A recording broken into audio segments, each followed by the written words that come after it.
My guest today is my little big sister, my big little sister. True, true. The Queen of Tax Liens herself, Miss Chantelle Owens. Um, I could give a bio about you now. When you get to know folks, you know the bio about them. You're right. So you don't really have to read a whole lot of stuff. But I refuse to steal your thunder. Because I'm gonna highlight some great things about you all throughout the rest of the show. So but I'm gonna give you just a moment to tell the folks who you are and what you got going on. How Well, you doing in the Corona season? okay. Hello everybody. How y'all doing? I hope you are well and safe out there. My name is Chantelle Owens, and I am the founder of the Georgia Tax Lien Boot Camp. I am also affectionately known and called by my little big brother, Glenn Glasper, the Queen of Tax Liens. That's what people call me. So I finally come to accept that name, and Right. that's who I am.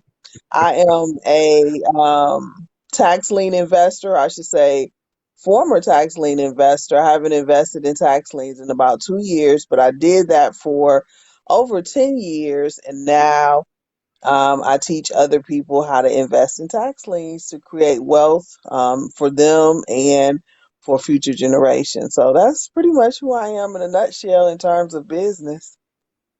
Now, of course, you got the title, the Queen of Tax Liens, because nobody does what you do on the level that you do. So let me help you fix your crown. Because listen, I was so impressed by how you do what you do. A couple years ago when we did the boot camp, I was like, man.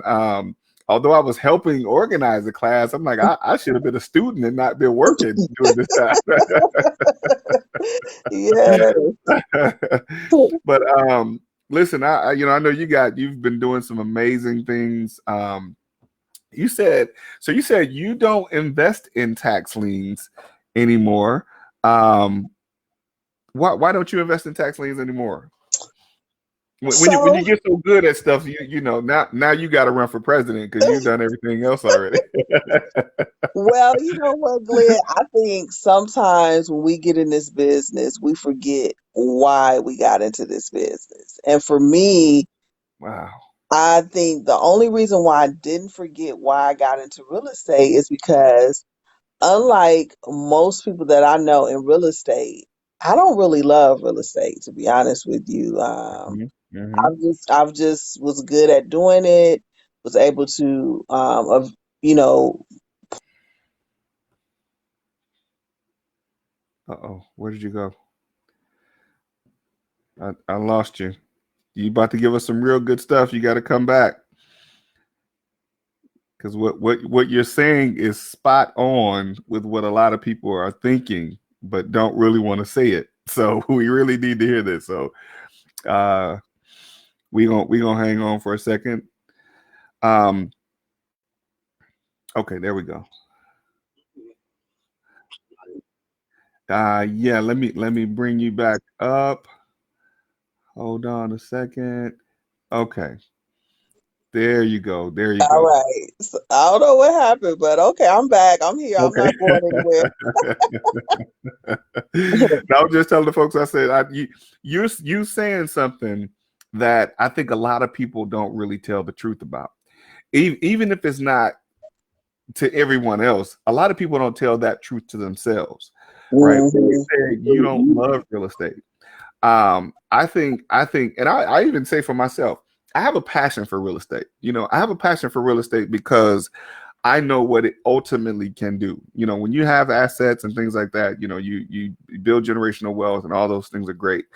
But the process of doing it, we hear trust the process, but the process is hell. Man. So Well, so why is it that you don't love real estate? That's good stuff though. You know what? I've never loved real estate. I just always saw it as a means to an end. Like it's not Absolutely. something that I would do for free. You know what Right. I mean? You're right. Like it's not a Absolutely. love.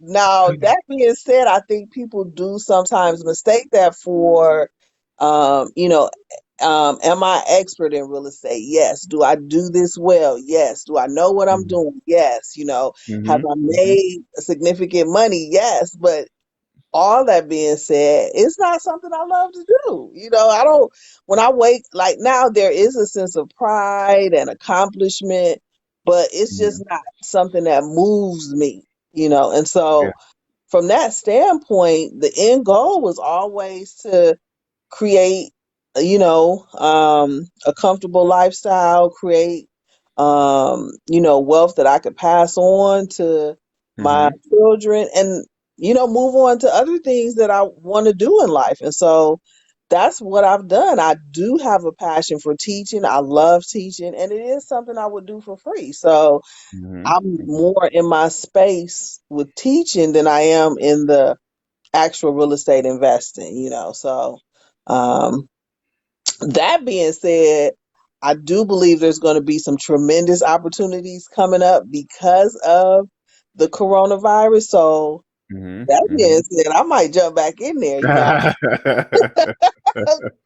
There might be some deals that's just too good to pass up, especially in the commercial area. I want to purchase a commercial building to house, my headquarters and really provide a space for other people who, it's just hard to find a place for a real estate investor that's just really kind of getting started with their business. And so just being able to provide that type of space, and I would love to do something like that.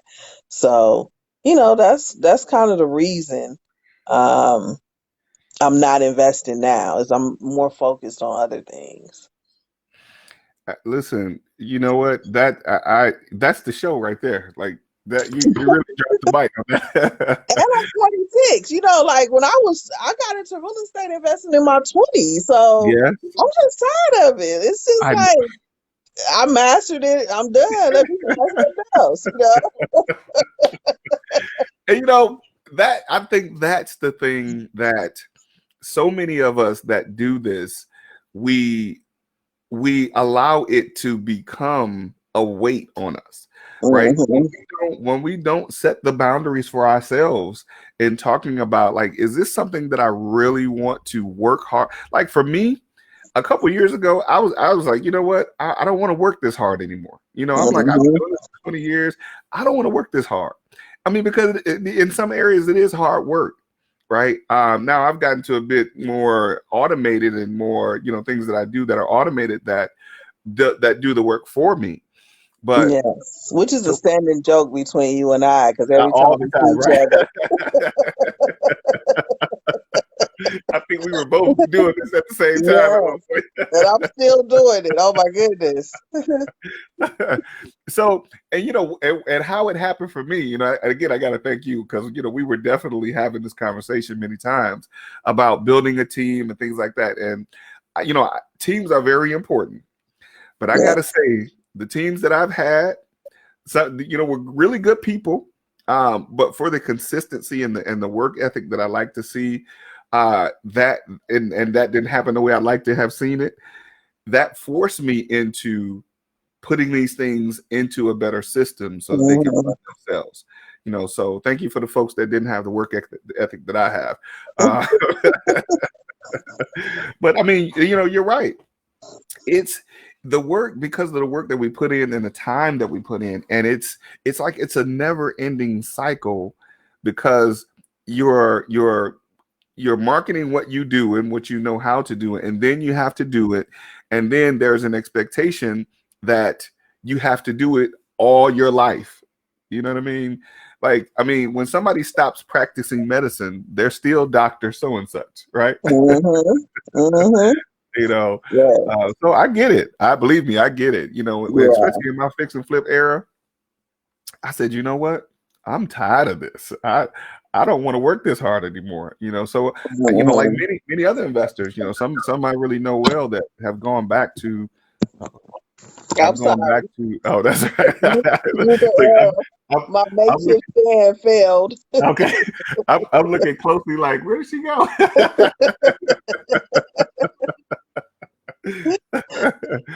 So tell me, at what point did you fall out of love with it? Well, were you ever in love with it? And at what point Mm-mm. did you your passion, I guess, for it you'd subside? Well, let me just say this. I've never been in love with it, but I was very intrigued with it because it was the Hmm. one thing I felt that could give me the lifestyle I wanted, which was I don't want to answer to anybody else. So that's the Real, biggest thing, freedom. real. Yeah, Making setting my own rules.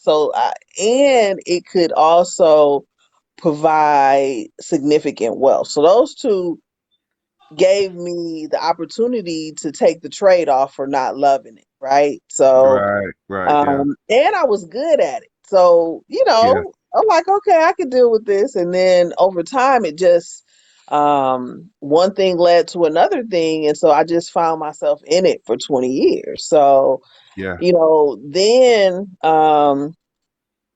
actually, my daughter passed, and I had to take 2 years off just doing nothing because I had to get my mind right. And it was Wow. in that time that I was like, I've really been blessed with real estate to because otherwise I wouldn't have been able to do that had I not been in the real estate. I still would have had to go to work or do whatever, but Hmm. have been in a position, put myself in a position to just be able to take that time off.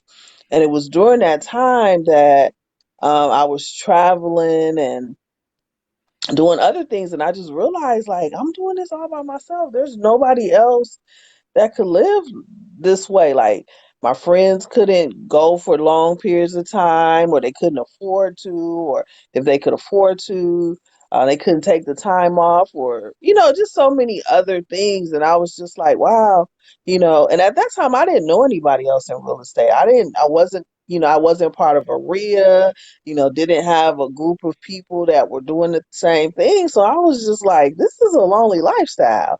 So I Yeah. started trying to teach my family and friends so they could be in the same position. And it just seemed like they weren't interested. And so eventually found other people that were interested. And from there, I realized that I just really love teaching. And so, that's how that happened. But to answer your question, it was just never a love of mine. Um, was no heart in it, really, to be honest with you. But I find there's heart for me in teaching. Like I just love that idea. Mm. So let me ask you this, because you taking me down a great path. Always it's always when I get you smart people on here, I already have my questions set aside, and y'all start talking about stuff way more interesting than what I was going to ask about. So I just got to follow you. Okay, okay. Well, I'm so here. Whatever you want to ask. here's the thing. Like with that in mind, we have this, and I don't know if I call it a stigma. Maybe some of the people that are watching can chime in and help tell me what their thoughts on this are. We have this stigma in a sense where, there's an old saying, if those that can't do, teach, right? But then I've come to understand, if you can do a thing, you can teach a thing, right? And then we have this additional stigma that says, in order for you to teach me, you have to be doing, right?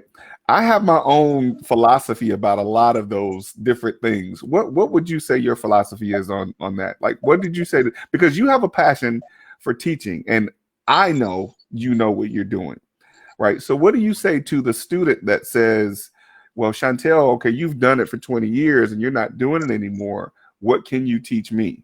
What do you say to the student that says that? Well, I mean, I think there's a lot of different angles you can look at that, which you just mentioned them. I mean, just from teaching, I realized that I can teach anybody how to teach this, and they don't necessarily have have the experience. But Hmm.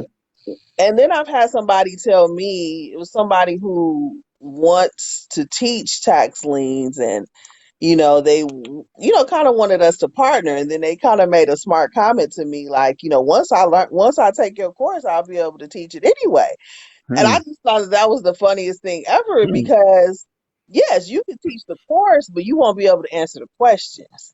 You understand? Like when people start asking you a million questions, you won't Yes. be able to answer those questions because you don't have the experience to back it up. You just Right. have the head knowledge. So, um, and then for the student who would say that, um, you know, I would say to that student, what I can teach you is how not to bump your head, Hmm. because Hmm. all the mistakes that I've made. Right. So, or you can go and bump your own head, because the streets that's going to always be your best teacher, but it's the most expensive lesson. So it just depends on how you want to, um, get there. I mean, when you look at anything where a person becomes great, they have a coach. And the Yes. coach is no longer typically doing that thing. Right. Basketball, football, I'm almost anything that you can think of, Right. so Right. Right. because if a person is doing the thing, guess what they don't have the time to mostly do? Do Teach it. other people. Teach it. Right. Right. Right. Yeah. They busy doing the thing, right? So Real talk. so I mean, or they don't have the inclination because they're so focused on doing the thing. So I mean, at the end of the day, people have all kind of reasons why they shouldn't do something or get a coach to do something. So to me, it goes deeper than what they're looking at in terms of your situation. Are you still doing it? Are you not doing it? Did you ever do it? That type of thing. To me, it's more of an internal question that they should be asking, which is, basically, who's the best person to guide me to do this thing that I want to do in this great way. So, Right. But and what I find interesting is, and this is the philosophy that I'm going to use. It was basically very similar to what you said. Nobody's asking, I don't keep up with a whole lot of the teams. Nobody's asking Doc Rivers to put on a suit, to suit up and go shoot score points, right? Right. Nobody's asking Steve Kerr, who was one of the best all-time players in the NBA. mhm, Nobody asking him to put on a jersey and go shoot some 3-pointers, right? Because mhm, his experience alone has been able to show others how to get to the point of being able to do something that they could potentially do. Because what I look at is it's hard to see the picture when you're in the frame, mhm, right? And while I'm in it, if I'm out fixing and flipping, I'm seeing the mistakes. But if I'm standing back and I'm watching you do it, I can tell you this is what you shouldn't do, and mhm, this is what you shouldn't do. Because mhm, honestly, while I'm in it and I'm probably making mistakes too. mhm. That's a natural progression of anything you do. Even Absolutely, when you've been absolutely. doing it so long, especially this industry. Oh my Yes, goodness. yes, yeah. And then Yeah. it's some people who go to college and they learn from professors, professor of philosophy who got their degree in ministry. Yeah. You see what I mean? But they Mhm. learn how to teach, but they're not practicing what Mhm. they're teaching, right? So, Yeah. and I'm talking about from a practicing standpoint, actually not having done it. They've just learned Mhm. how to teach, right? And I think Mhm. that's what we do. What our experience for us is. That's for us that have done it for some time. That's us learning how to teach. Mhm. Yeah. You Which know, which is a whole nother ball game, because there's some people who they know how to do the thing, but teaching it to somebody else, whew, right? that's a whole nother craft. Yeah, There's so many definitely. things that, as if you transition from being a real estate investor to teaching other real estate investors, you really have to go back to school, because teaching is a whole nother craft, and teaching adults, whew, yes, Mm, yeah, mm. yeah. It's Especially, in your, especially those students that know it all already anyway. oh man. Whew. Ooh, I said I would start taking applications because I don't want to work with students who want to learn. You know, if Absolutely, you don't want absolutely. information, go teach your own class. Yeah, I get Great it. stuff. Great stuff. You Yeah, know, yeah. so I mean, and that I now and here's what I say to the person that told you that if once they take your class, they can go and teach it. Okay, so I've been a part of many of your classes, right? I've learned I've learned things about tax liens that I forgot that I knew, and I learned new things that I never even knew, right? So I can go and probably do my own tax lien investing, based on my real estate knowledge. I probably could, but the very day that I decide that I'm going to do tax lien investing, especially if there's a Queen of Tax Liens in Georgia, I'm going to consult you first, right? Because I'm not going to go Mhm. out and do something that I know I don't have 100% of the information, and it will be more costly for me to go and make a mistake than hire you as my coach and have you show me how to do it. Right, You right. And know what that's I what I mean? said. This person was acting. I said, listen, first of all, or even to the students is that you said may ask that question to me, how could you teach me tax liens if you're not investing in tax liens? I have a whole portfolio to back me up. You Mm, understand what I'm saying? So tax liens has put me in a position to be able to teach. And so for right, me, if I'm looking at a teacher, for me, that speaks volumes. right. Like if I decided, okay, I love teaching, but it's time to take a year off, I still Mm, would have income coming in. So it's not uh, like my teaching is I'm doing it for the income. right, You right. Yes, yes. That speaks volumes. That speaks volumes when you understand that the person that and I guess people would have to look at what is it that they're really trying to accomplish when they're looking for someone to teach them. Do know. you want the person that's still busting their butt trying to make money doing it, or do you Hmm. want the person that's created a system, have gotten things in Hmm. place where they don't have to, I mean, like if that's ultimately the lifestyle that you're trying to get to, like I'm not trying to be 50, 60 years old chasing wholesale deals. Not at all. Not at all. That is definitely not in my plan. Right. So do you want, is the lifestyle that you want, and this is speaking from a student perspective, the lifestyle that you want, do you want to be the person that has to work the rest of your life doing the thing that you're currently being taught to do, or you're looking to learn how to do it to create such a lifestyle where you don't have to work the rest of your life? Those are the things that Hmm. people have to really be paying attention to. So listen, Hmm. you will be my teacher forever.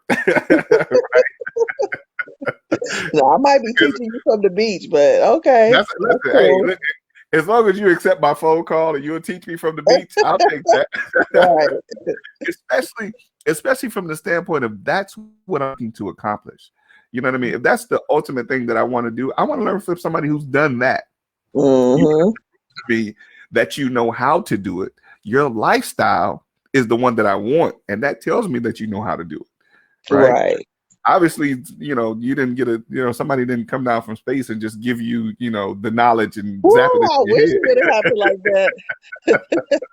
That would have been nice. into your head. Yeah, so that means people have to look at things from a different perspective. Um, let's see. Oh, okay. Kimberly Biggs. Shout out to Kimberly Briggs. And I didn't say Candace this time, Kimberly. She says, yay for being able to work from home and having the opportunity to catch this episode. Chantelle is the queen of tax liens. We love Thank you. her. So now, hopefully folks get the understanding of what we were talking about in that. Now, what is it? What is like? Can you take us through? What is it? What is a quick 2-minute process of how tax liens work? Like, can you break that down to us for in 2 minutes and tell us Yeah. how someone would make some money doing tax liens? I mean, it's really simple, especially if you understand the concept of real estate. You buy low, right? And Mm-hmm. sell high, right? It's a simple concept. Well, with tax liens, you get a chance to buy even lower because Mm-hmm. basically the county is selling the parcel, the property for the back taxes owed. And that goes into an auction and the highest bidder wins. At least that's how it works in Georgia. And so the person actually, let's say for instance, on a regular market, a property is worth as is 100,000. Let's say it may have a after repair value of 170. You know, on a regular market, you might be able to get the property for 80, right? So in the tax sale, you might be able to get that property for $20,000, $30,000. So it's a significant decrease in what you have to spend. And so pretty much that's how tax liens work. Really, really. Mhm. So you get it at a good discount. How do I make money? How do I make money by getting it at a discount? Well, actually, that just opens up opportunity for you to have more room to sell it higher. So in Georgia with tax liens, you pretty much have to wait an entire year before you can do anything with that property, which is why there's not more people in the tax lien arena. Most people just can't wrap their mind around having to wait before they do anything to the property. And so with that, I just always tell people it's just, changing your mindset. I mean, for the simple layman terms, you can get two or three more properties if you're willing to wait that year for the same amount that you would spend for the one property that you're going to be able to do something with day one, and Mm, so it just in the long run, not that first year, but over a few years of time, you will literally put yourself ahead of the curve where you have a nice pipeline of inventory. I mean, especially for a person like me, just couldn't even keep up with the inventory because I wasn't highly motivated. But for somebody who is fix and flipper and that's what they want to do, you literally, or even a wholesaler, you literally have a pipeline of properties coming every year, and you're not even having to market, advertise, or anything and the mm, spread is so nice on them. So just really getting people to see that math is a little complicated sometimes, though. mm, mm. Shout out to Ramon too. Love you back, bro. He Hey, says love Ramon. y'all. um, and that's the thing, you know. Oh, and we got Will Galloway says, "Hey, Hey, Glenn, it's Will. Chantelle. What's up, Doc?" Um, so getting people to grasp the concept of tax liens. I know, and I'll be honest, I'm hard headed a little bit anyway. I'm hard headed. I have that. Well, my mindset isn't completely stuck on it, you know. But Hmm. I think like some people think, what is the quickest return on investment I can get, right? And I say I'm hard headed because there's been fix and flip projects that I've taken on that have taken me a whole Yes, I see it all the time. that Woo. have taken me a whole year. And ultimately, you know, of course, it didn't start out that way. I didn't intend for it to be a whole Hmm. year, right? Things just happened. Hmm. Um, and I looked at what amount of gross profit I was expecting to make, right? That gross profit was probably in the ballpark of 25-30%, right? Yep. You know, because I'm buying it right, I'm getting it in, I'm doing the work, I'm getting it done, you know, in the proper time, and I'm going to make my return. Now, of course, when that time extends, my gross profit decreases. Yes. It becomes more of a job for me now, Hmm. as opposed to have just taking the money that I invested in the fix and flip, putting into the tax lien. You know, I'm teaching myself now, right? Uh, I see. putting it to the tax lien, waiting that time out where I don't have to do any work, right? And Yep. then at the end of that time, you know, I then realize my profit. Hmm. Now how now I just beat myself up a little bit. What would you say to the person whose mindset is stuck on sticking into the fix and flip business And not that it's bad, it's all good. I got some fix and flippers on Yeah, here, so I don't want no trouble. I'm just we don't opening want our minds. everybody in the tax lien business. Right. You don't want everybody in the tax lien business. So what would you We say to the still person? need some fix and flippers. Well, I would say two things. One, Georgia is not the only state in which you can buy tax liens. There are states, Mhm. one which you're from, Michigan, which you Yeah. could get the tax lien property right away. Yes. So if that's really, the concern, go home and buy some tax liens, Right. but no, there are other states that you can buy tax liens and do this, this almost the same way.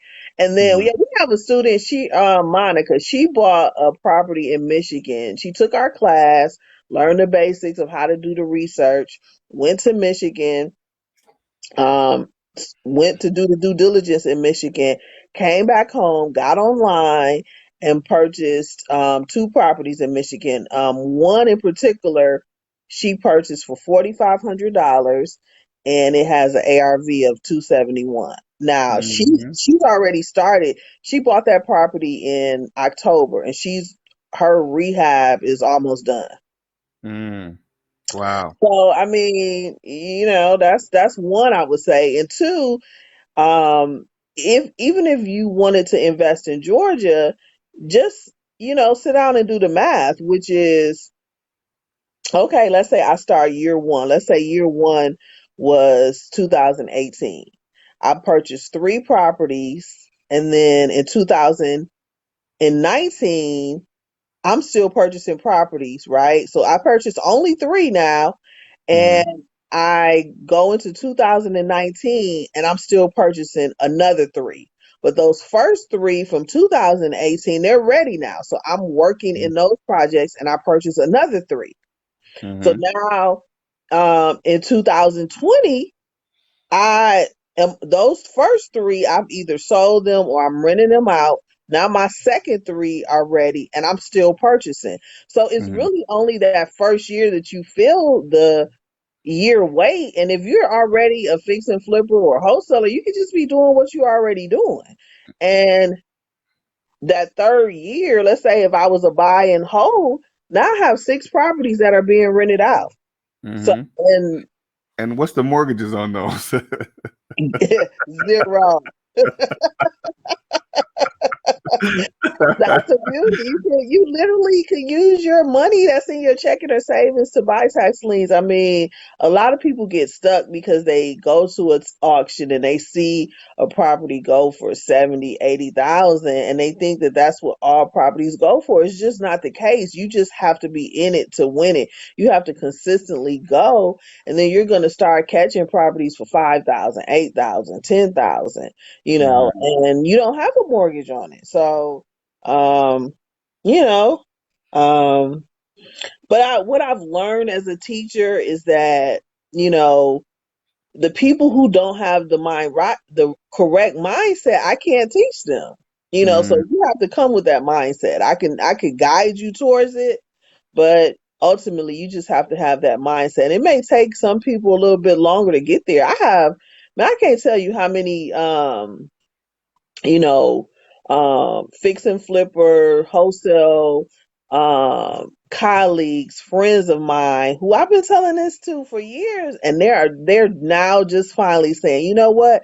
I want to buy some tax lien properties. I want to buy some rental properties because I'm getting older. I'm getting tired of this hustle and bustle, and so I think Mhm. something over time will wear into that mentality to say, okay, let me take a look at that. Right. Right. Great stuff. We have Kellen Hampton says, do you have a redemption period in Georgia? And then the second part says, we do in Michigan. No, there's no redemption period in Michigan. But I'll let you answer that question. Yeah, so in Georgia, we do have a redemption period, and it's 365 days or until the actual foreclosure is complete. In Michigan, the only thing in Michigan is they once they give you the deed, there is no redemption period. So it may take you 30 days, in some cases 60 days to get that deed, and they may reverse that process depending on if it was done correctly. But other than that, it's a deed state. So once you get that deed, it's a done deal. Mhm, mhm.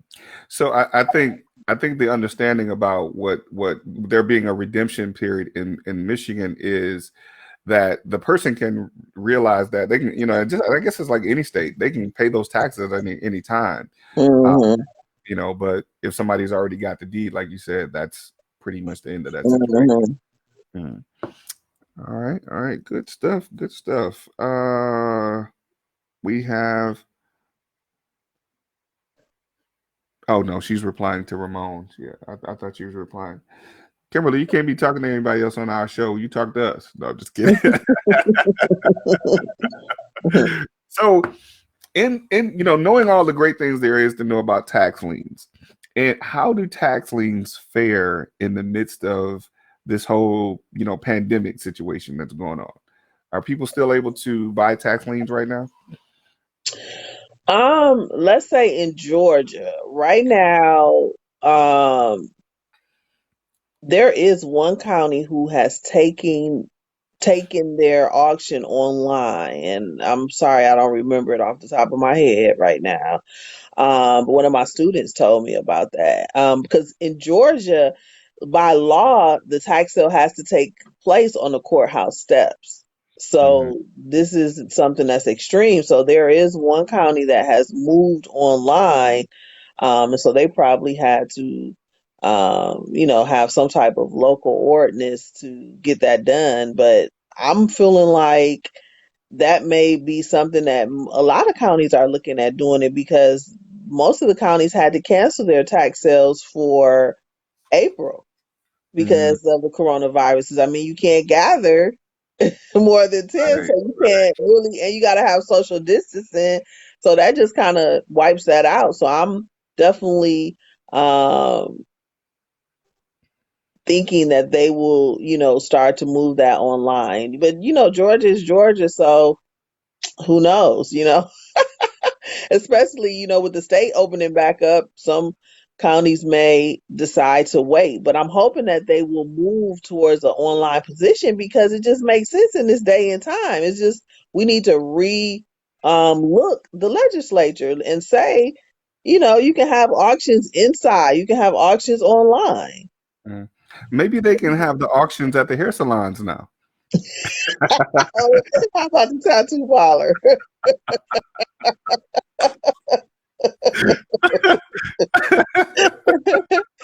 They can Right. do the auctions at the hair salon. Mhm. I mean, which just goes to show, if there's enough pressure put on the legislature, that they can make online happen. Absolutely, absolutely. Yeah.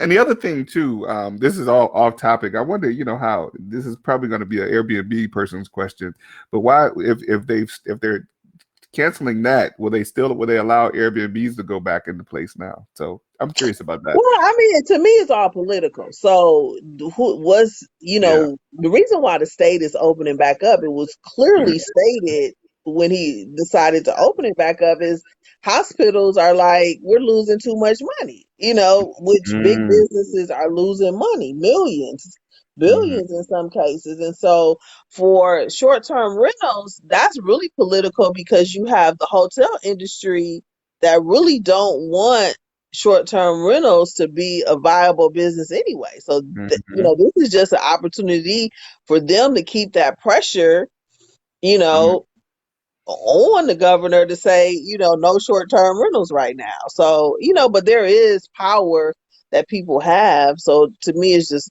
really all political, and that's what's going to determine, you know, um, when that opens back up.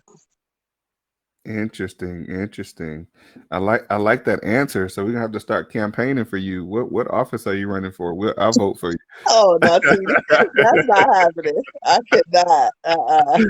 That's worse than real estate. I know, right? No. Uh-uh. That No. My definitely. hair already started turning a little gray. I'm like, mm-mm. No.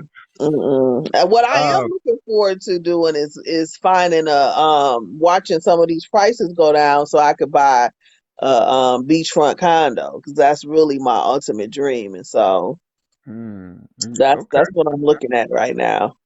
A So commercial building and a beachfront condo. good stuff. Good stuff. So why you hmm can buy a commercial building on tax lien, right? That would be the ideal situation. hmm Yeah. Yeah, 'cause Not they very go many. into the tax sale as well. What is the best deal that you bought on tax lien? The best deal that I purchased was a property in, I think we went to this property, a property in, well, two properties in 30032. Oh, the ones that you're selling me, right? Look, every real estate Inside joke. investor I Inside joke. know that know I had those properties have asked me for those properties. I mean, I have had wholesalers call me every day on those properties. I even had one investor like, "Oh, I see you selling that property and you didn't sell it to me." And I was like, "Oh my God." But anyway, yeah, so those properties, one was purchased at 4,500 and the ARV on it ended up going to up to like 450 because it was like 12 Renos on that block, right? Mm, And then another one was purchased at 3,200 and it went to like 450 as well, like in the 400. So those are the probably the best purchases, which it was that's if I had known that I could have got a lot more over there. I didn't at that time know that neighborhood was gonna do so well because I had held those properties for about 4 years and the value was about $50,000 all 4 years. And they wow. had good Lord in that. So But did it you just sell took them? one of y'all fixing flippers to get in there and raise them values up, boy. Right. Did you sell those properties? One of them. Well, I'm not business part. So I bought one of those properties. I bought with a business partnership, and we're no longer business. So I got bought out of my cut in that property. Um, and then the other one I still hold, and so I Oh, just leveraged the property I just got it. took some money out of it to do some other things. Okay. Okay. Good stuff. Mhm. Now, and have you done any renovations to that property? Well, yeah, but it was a long time ago. This is years ago that I did the renovation. It really could stand a nice Reno, especially if I Mm. wanted to sell it. But no, I think the last time that property was renovated was in like 2012. Okay. Okay. Okay. Not Yeah. bad. So it's We not like have. granite and all of that in there. I'm a landlord, so All right. they have laminate counters in there. Right. That is something else. They got counters. That's what you said. They got counters. Huh? Right. I mean, they look good too. They're laminate. um, Michael. I always mess your name up. Michael Ibekwe says, "What are the best tax lien counties in Georgia?" That's a relative to what your exit strategy is and what you're trying to do. If you just mean simple acquisition, I'm biased, Michael, because um, when you become a tax lien investor, you'll probably start off in different counties, but as you get to know one county, you're going to prefer that county because you just Mm-hmm. know the logistics, you begin to know the ARVs and the older you get, the lazier you get, So I'm a little biased, but there are some counties that I'm starting to look at that as I teach students that I like, which are like Douglas County, um, Henry County, but I'm partial to DeKalb County. I live in DeKalb County, and so I've always wanted to have my inventory close to me. Um, Fulton County is a great county, but it is not for the beginner investor. It does not work like other counties in Georgia. And so you have to have some tax lien knowledge. I see a Mm, lot of newbies like even I don't even teach Fulton County. Like I just haven't developed that class yet. And people are always so disappointed. I thought I was going to learn about Fulton. I'm like, you're not ready for Fulton County. Well, mhm, just tell me anyway. And I'm like, no, because I have students that have invested in Fulton County and they come take my class afterwards to learn what they're doing. And I mm, know because they do things differently. So, mm. Is there a great difference between and what the counties do? no, not really. But Fulton County, yes. Okay. Yes. The Okay. problem is that in Georgia, the tax commissioner can earn a commission on the sale of a tax lien property. And in no other county do they actually take that from, I mean, as personally, like Mm. personally, as like an agent, they get a Okay. commission. And no Wow. other commissioner takes that except for, you know, in Fulton County. Wow. How So, the tax commissioner is able to take a commission? yeah, last year the tax commissioner earned like 300 and some thousand in commissions personally. Wow. Yeah. Wow.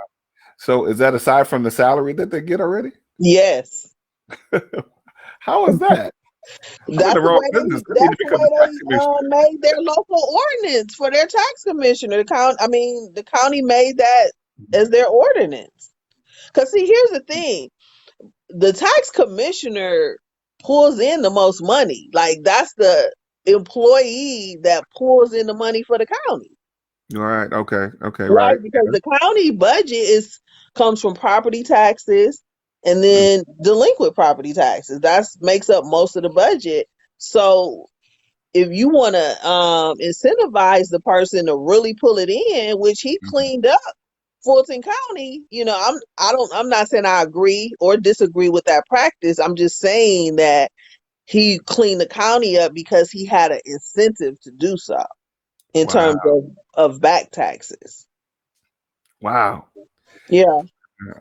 How do I become a tax commissioner? Can you tell me how to do that? You just get voted in. Right. But you say Fulton is the Fulton County tax commissioner is the only one that does that, or actually takes Yeah. advantage Savannah May, I'm not for sure, but I know Fulton County does. of it. Okay. So no, I'm saying that's the only one that takes advantage of that. Yeah. Okay. Yeah. Okay. So I mean, DeKalb County's quite big as well. So the DeKalb County tax commissioner doesn't do that. No. Wow. Wow. That's that's Mm-mm. interesting. Mhm. So another one of my boring questions, I was gonna follow you down your great path. uh what would you say to the person who wants to get started investing in tax liens today? Well, I would say one, congratulations. This is the perfect time. Hmm. With coronavirus going on, I am expecting that there's going to be a significant amount of people that become delinquent on their taxes. Now, that's unfortunate, but the good thing about Georgia is one, they get most counties give them some time before they go into the tax sale, and then additionally they get that whole year after the property was purchased to purchase it. So, but that still being said, statistically speaking, there's going to be a lot of people who lose their homes to foreclosure or tax Hmm. sale and or right because they usually go hand in hand. But that being said, I got into the market during this same type of um, environment, right after the market crashes when I got into tax sale and ultimately was able to build a significant amount of wealth in a short period of time because of that. Because literally properties were so cheap. Like we would go to the courthouse and the big boys would win all they wanted. It still would be properties left over. The middle people, the people who was born with money, they get theirs now. Now the small investor like me was still able to get properties, and then the county still had properties left over. So, nobody wanted. That's how I was able to get those properties in 30032, because at that time nobody wanted those properties. So I Right. was like, well, it don't matter to me what neighborhood they is. Somebody gonna rent it, and that's if I buy it for 3,200, put a little bit in it, somebody's gonna pay that rent, right? So, um, but was able to get a lot of properties like that during that time and build wealth. And so I definitely see a version of that coming back. Mm-hmm.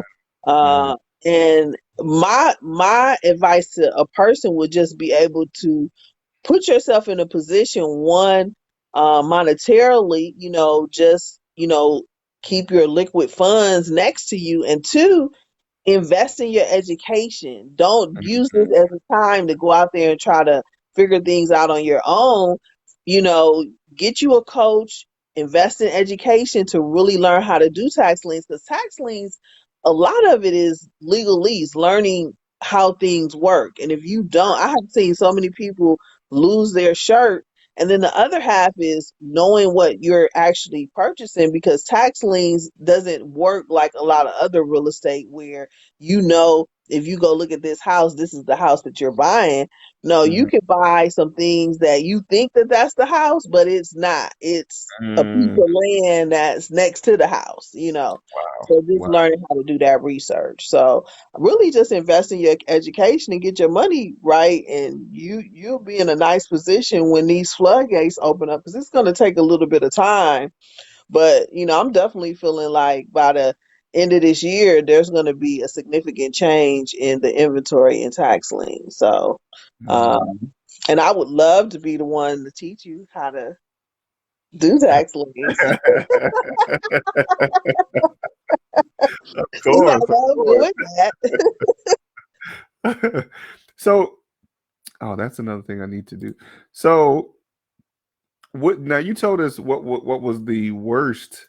Um, or no, I'm sorry. You told us what was the best tax lien investment that you made. What was the worst tax lien investment that you made?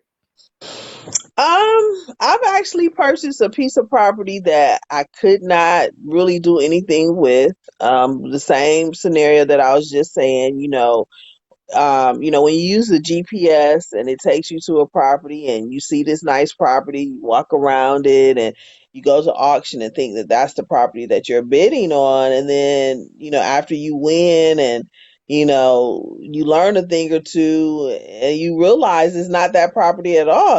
It's a piece of land behind that property that you really can't even set foot on, because you will trespass on the house that's in front of it. It's like their backyard that you're purchasing. Mm, wow, And this wow, happens all the time. I go to the courthouse steps. I see people spend 50, 60, even $100,000 on a piece of property like that, thinking that it's the house, and it's not. wow. That's Hmm. that's I something mean, else. every auction I go to, I see it. So that would be something that, of course, like you talked about due diligence. So that would be something that somebody would need to know how to specifically look at where the property is located. I mean, now is there like a property description that they'd have to know as far as the. Yeah, because the county Mm, doesn't give you all that. They just pretty much give you a partial address. So like 123 mm, Anywhere Street. They don't give you the city or the zip.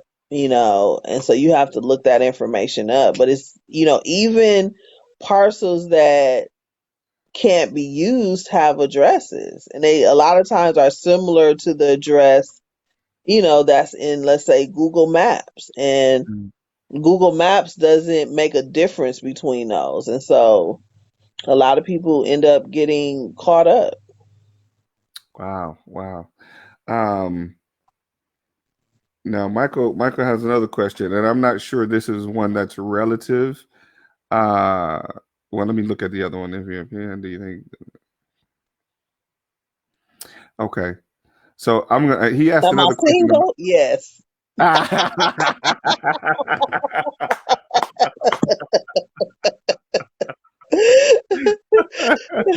Yes, she's single. Yes, she's single. In case you might want to know.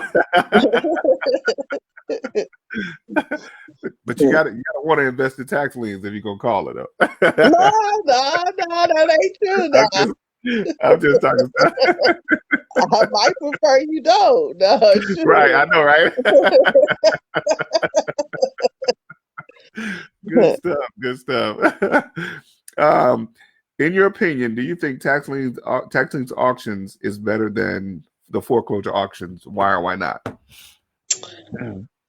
By far, I would say yes. And the reason why I say yes is because in a foreclosure auction, you are buying that property subject to its existing liens. Hmm. So if it Mhm. has,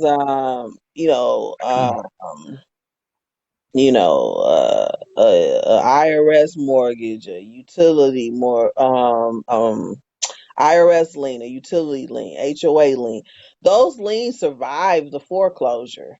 Mm. Whereas with the tax sale, um, the tax lien will supersede those liens. And so if those people want to maintain their lien, they have to pay you your money that you spent on the lien plus a penalty of 20% in Georgia. And then if they don't, you actually get a chance to foreclose on their liens. And so just from that standpoint, um, to me, tax liens are a better option. That's a huge, huge, huge difference. Hmm. I want folks to get what you said, basically because, when you buy a foreclosure, if you go to the foreclosure and you buy a foreclosure auction, you don't always know what you're getting, Hmm. right? As opposed to a tax lien, it kind of doesn't really matter what you're getting Hmm. because, the tax lien is senior to any other liens that are against the property. Hmm. You can have mechanics liens on foreclosure property. I've seen that. I had a nightmare like Hmm. um where now is there any remedy to a foreclosure that has those types of liens in your opinion? Yeah, I mean, ultimately, it depends on, you and what you're trying to do with your exit strategy. I Mhm. mean, the biggest thing is that you're buying a property to where your lien is now junior probably to that lien. Just depends Right, on right. how you buy that foreclosed property and what, if you're buying it from a mortgage company, you know, how they hand that property to you, What, buying their position or are you taking a junior position, which now what those happened to your sound? What you happened to can't your sound? I can hear you. It sounds like you went into a box. no, I'm still here. Okay. Okay. All right. We'll keep going. You sound like one of the littles though. Yeah, it I don't know, something changed about your audio. Oh man, I don't know. I didn't even touch the screen. Okay, okay. Let me Well, see. I'm still connected. yeah, we still see you. You sound really different. Am I the only one that's hearing this? Anybody else chime in and tell me if y'all hearing the difference in her sound? All right, so what was the question again? I forget the question.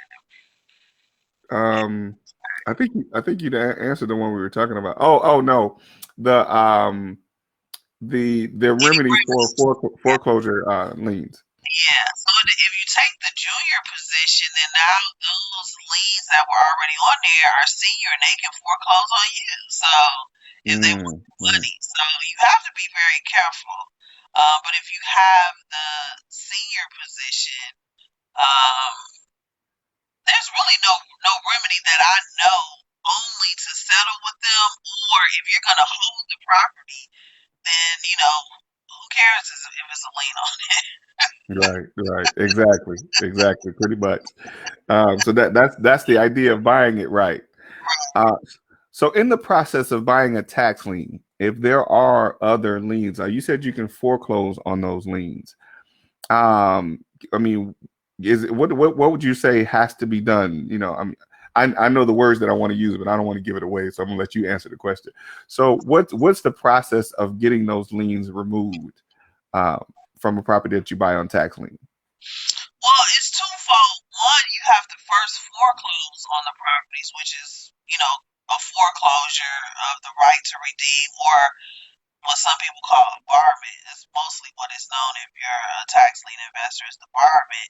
And then after you've completed the barment, you can do a action for quiet title, which would Mm-hmm. actually remove the liens off, or they never get removed off. I think that's like a misnomer. A person can read the title and see that they were there. It's just another action on the title that says, anybody who had a claim before this particular time no longer has a claim. So it's an indication to a person that, you have full and clear title. Okay. Yeah. And because I know that was a question I know that was asked some time ago. Now you said you have to do quiet title action to get all those things removed. In that time, if this is the time where you'd be doing the foreclosure from the person who actually owned the property as well, right? Yes, anybody on title. Okay, anybody on title. So the person who actually you paid the taxes for, you get them off. If there is a $200,000 mortgage on the property still, and you bought the tax lien, do you have to pay that mortgage? No, you can wipe that on off too. Now, I know that's hard for people to believe, and this is where Right. Why would a mortgage company allow that to happen? And how is that even legal? And I'm like, listen, Linda.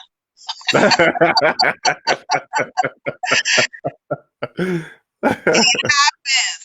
Why it happens. Don't concern yourself with that. It happens and it's legal. Don't sign up for that class, yeah. Look for the people who have to have that answer. It's so many reasons why that happened. I mean, one is legal because it's written in the books, right? So this is why most mortgage companies will require you to have an escrow so that if you get behind, they know it and they will pay the taxes for you.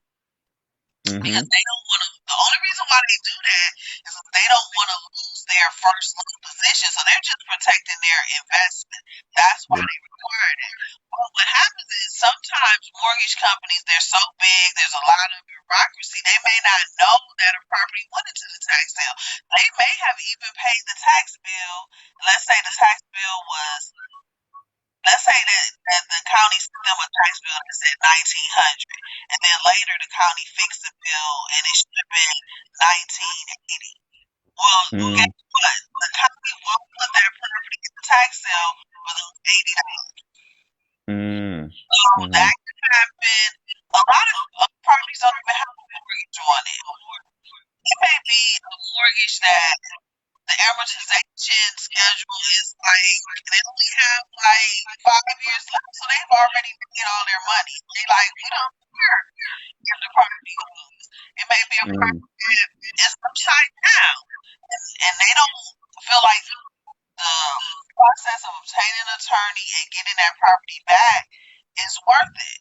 And they may have mortgage premium insurance on it, so now they'd rather collect the insurance than try to go after the property legally. Wow. That can happen, but it happens all the time. Got it. Okay. Huh? I hear an echo. Do I still sound funny? Yeah, you do. Somebody says, actually, Kimberly says, yeah, her sound changed. You can still hear her. She just has a light echo and a little mini voice. She said, we're still here getting knowledge, getting the knowledge. Good stuff. Okay. And I think your Georgia Tax Lien Bootcamp is how they can find you on Instagram, right? Your website is GeorgiaTaxLienBootcamp.com, right? It is, but if they want to attend, one of our introductory boot camps, which is like a 3-hour introduction to tax liens, and let me stress, introduction. Right. Like, don't learn how to get on the courthouse steps in the introductory class? No. They could go to introwebinar.gataxleanbootcamp and just sign up directly for the class that way. And our next class is on May 13th at to intro 9 p.m. to intro webinar. What was that again? Introwebinar.gataxleanbootcamp.com. And then we Okay. have a one-day training coming up in June. If they're interested in that, they can also sign up for that intro webinar class, and then from there, we tell them how they can sign up for the one day. We do prefer that they get the introductory class first. Got it. Got it. Okay. Okay. I'm so curious to know what happened to your sound and why. Did you change the speaker or something or? I didn't. I didn't even touch it. That's why I'm very. Maybe my phone rang or something. Oh, hold on. Let me see. Did I put it? Is that better? It's still the same I don't know. I don't know. because somebody else said that you had an echo as well. I don't hear the echo anymore. Okay. Okay. I don't know. It sounds like your voice went down or something. Uh, I don't know. Sorry, I apologize, y'all. that's all right. That's all right. Okay. Okay. So with everything that you shared and what's going on today, what should people be doing now if they want to get started investing in tax liens? Of course, go to introwebinar.ga introwebinar.gataxlienbootcamp.com, and they can find you on social media at Georgia Tax Lien Bootcamp. Is that right? Yes, everywhere. Okay, okay. So, what are some other ways that people? What are some of the other things that people can be doing to get started learning how to invest in tax liens? Um, so, um, one, they can visit our YouTube channel. And we have videos on there too. There's a book called The 16% Solution. That is a really good chronicle of tax liens, tax lien certificates across the states. It's not going to teach you how to invest in them. It's just going to give you some knowledge about them.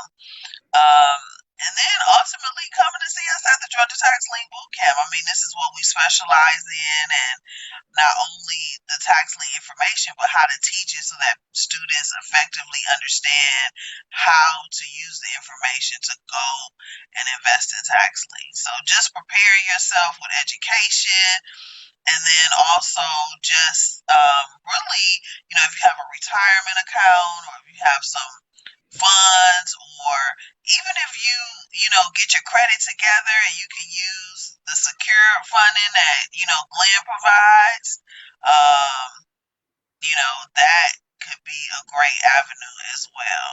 And don't tell anybody, but we're really trying to put together a lending program.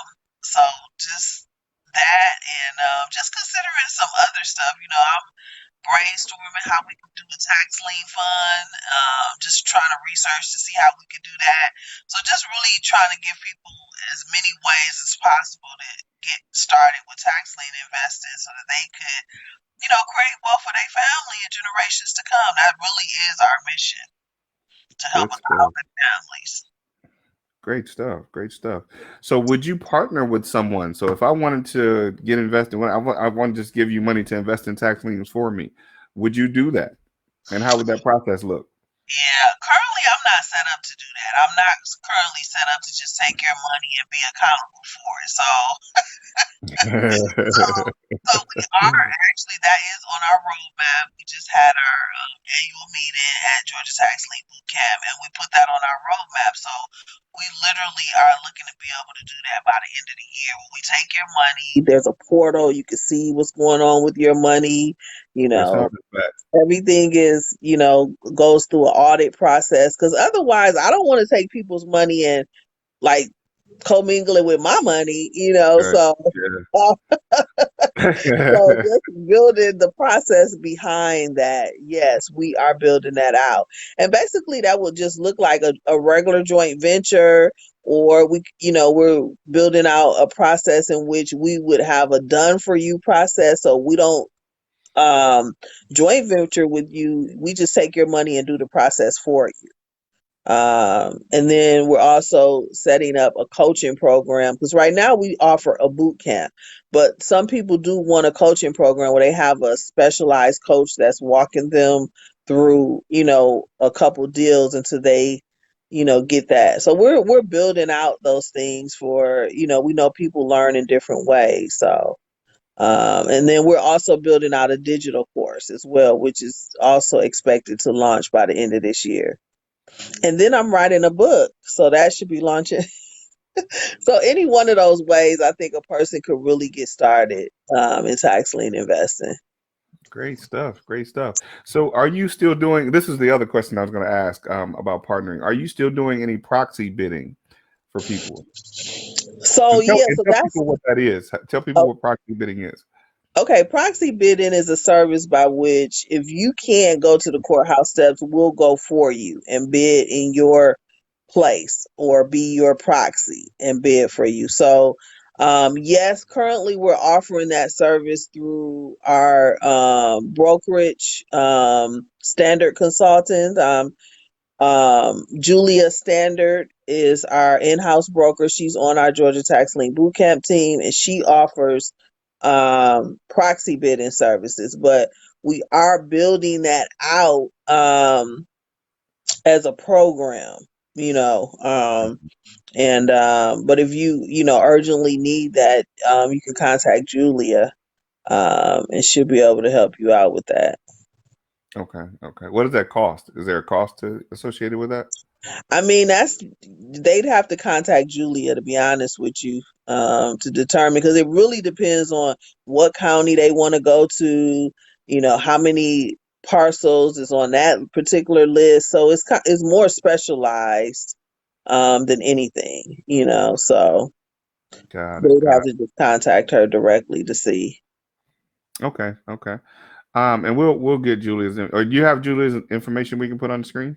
Yes, it's well, it's on my phone. I know her email address is j dot standard at gataxlienbootcamp.com.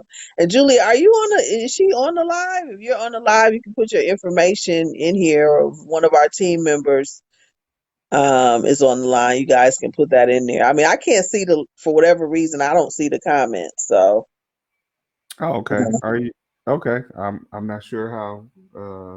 Okay. Uh, okay. There was one last question we have from